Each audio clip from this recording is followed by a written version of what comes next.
lagi saya akan jelaskan tentang ini ya.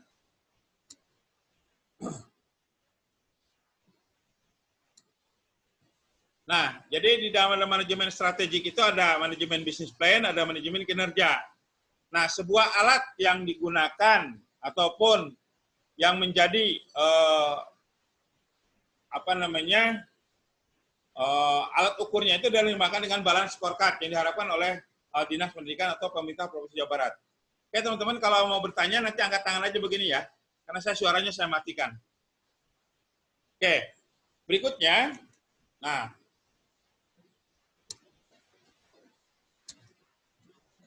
jadi balance scorecard ini adalah alat untuk mengelola, mengukur, dan mengkomunikasikan strategi bisnis plan yang Bapak Ibu sudah buat. Jadi, nggak mungkin bisa bikin, ataupun tidak mungkin ada balance scorecard kalau teman-teman belum punya RKJM, RKT yang benar sebenarnya. Jadi, alat-alat tersebut hanya bisa di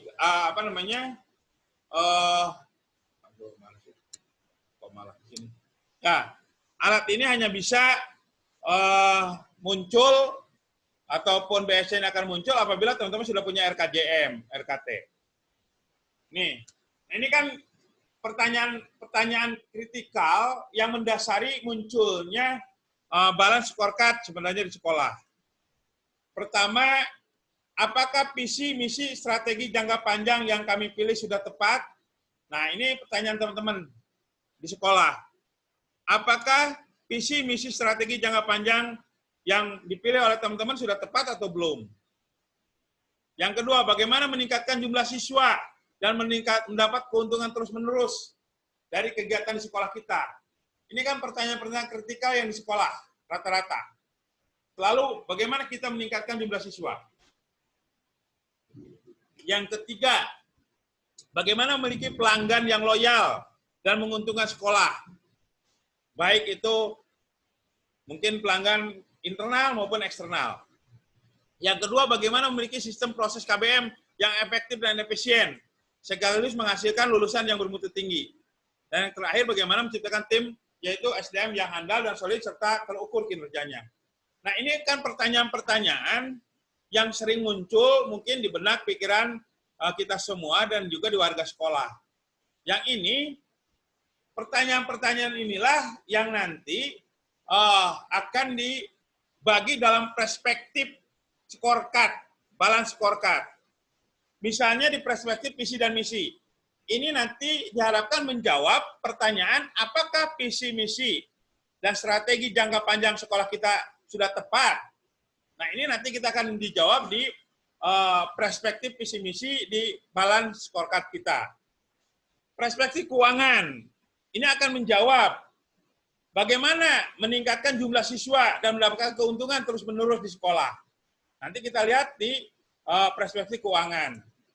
Di perspektif pelanggan, yaitu bagaimana memiliki pelanggan yang loyal dan menguntungkan sekolah. Nah kan? Dan yang perspektif proses internal, yaitu untuk menjawab bagaimana memiliki sistem proses KBM yang efektif dan efisien, sekaligus menghasilkan lulusan yang bermutu tinggi.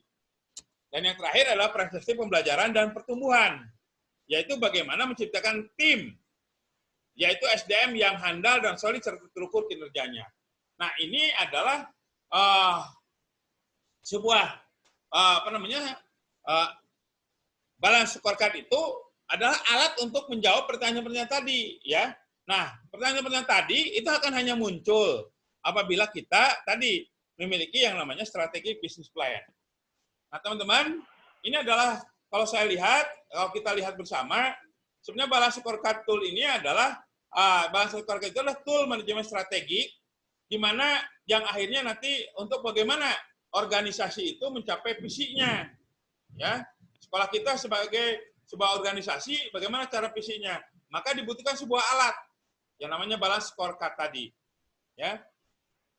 Nah ini, nah pendekatannya bisa menggunakan pendekatan PDCA, ya dalam pengembangan balance scorecard bisa pakai plan POAC, bisa pakai yang lain juga bisa kalau teman-teman yang ini. Misalnya ini salah contoh yang menggunakan PDCA, ya. Nih. Oke, ini saya. Dan yang paling penting ini, nah, contoh nih, ya.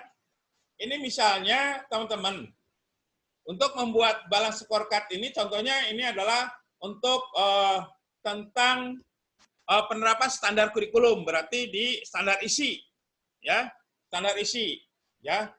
Ini adalah pelanggannya. Peta strategi atau strategi map-nya itu adalah bagaimana kita memuaskan masyarakat. Maka untuk proses internalnya, yaitu kita penerapan standar kurikulum. Dan proses pembelajaran, berarti ada dua di sini.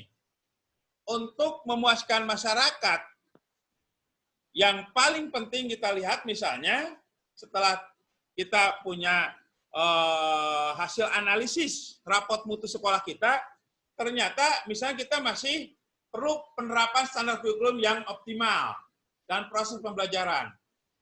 Nah, proses pembelajaran ini hanya bisa didukung oleh peningkatan dan pertumbuhan kompetensi pengajar, misalnya optimalisasi teknik informatika atau IT kita. Nah, kondisi sekarang seperti ini. Dan penguatan kelembagaan misalnya. Penguatan kelembagaan secara kelembagaan. Nah, tapi semua itu tidak mungkin bisa berjalan kalau secara finansial tidak tersedianya penyediaan anggaran secara rutin. Ini adalah peta strateginya. Jadi dalam rangka memuaskan pelanggan, masyarakat kita, contoh misalnya, kita butuh di proses internal itu dua standar yang harus kita lakukan secara optimal. Yang ketiga di sini ada standar kompetensi, berarti PTK di sini. Di sini ada optimalisasi TI dan penguatan kelembagaan, berarti kepengelolaan di sini. Dan penyediaan anggaran secara rutin. Nah, ini sudah terlihat oleh teman-teman. Dengan BSC ini, untuk memuaskan pelanggan ini, atau memuaskan masyarakat kita, atau masyarakat yang menjadi pengguna sekolah kita, ini peta yang terkaitannya seperti ini. Nah, nanti tinggal kita bobotkan perspektifnya. Untuk mengukur bahwa sekolah kita sudah efektif atau tidak melaksanakan manajemen strategik, nah maka kita bisa lihat di sini. Ya, bobot perspektifnya, misalnya untuk kepuasan pelanggan itu berapa kita akan targetkan, ya kan? Atau kita bobotkan. Berarti semakin tinggi bobot yang kita berikan, berarti itu dianggap kita lebih yang paling penting. Nah, misalnya pelanggan ini penting menurut kita, karena tanpa pelanggan kita tidak mungkin bisa berjalan apapun. Taruhlah kita 20% atau 20 bobotnya, 20%. Nah, proses internal ini ada dua, ada penerapan standar kurikulum dan proses pembelajaran. Taruhlah kita kasih 15-15. Di pembelajaran dan peningkat pertumbuhan ada 3. Kita kasih misalnya ini masing-masing 10-10-10. Dan finansial, dukungan keuangan misalnya kita taruh 20%. Total bobot efektifnya adalah 100. Nah, ini adalah sebagai dasar nanti untuk mengukur efektivitas kegiatan berikutnya. Berikutnya adalah sasaran strategi.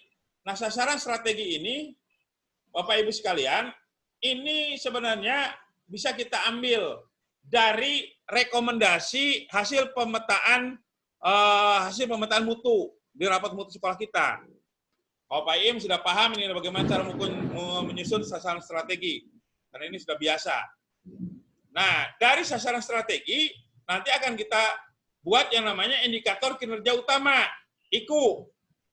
IKU ini yang menjadi sasaran kinerja utama kelembagaan. IKU ini yang akan nanti di breakdown per individu menjadi indikator kinerja individu. Baik kepala sekolah, wali kelas, para wakil, ini dasarnya dari sini. Nggak mungkin di sekolah punya IKI kalau tidak ada IKU-nya. Ya. Berikutnya adalah rencana tindak lanjut action plan-nya. Nah, ini adalah monitoring dan evaluasi misalnya, sosialisasi signifikas. Nah, ini adalah sebagai bentuk action plan-nya. Nah, ini Bapak Ibu sekalian, yang diharapkan ataupun yang diminta oleh Dinas Pendidikan teman-teman diharapkan mampu membuat seperti ini. Yang nanti dari peta seperti ini nanti dijadikan RKT itu adalah gambaran lebih singkatnya terlihat di BSC ini gitu. Ini barangkali teman-teman ada yang mau ditanyakan dulu. Silakan.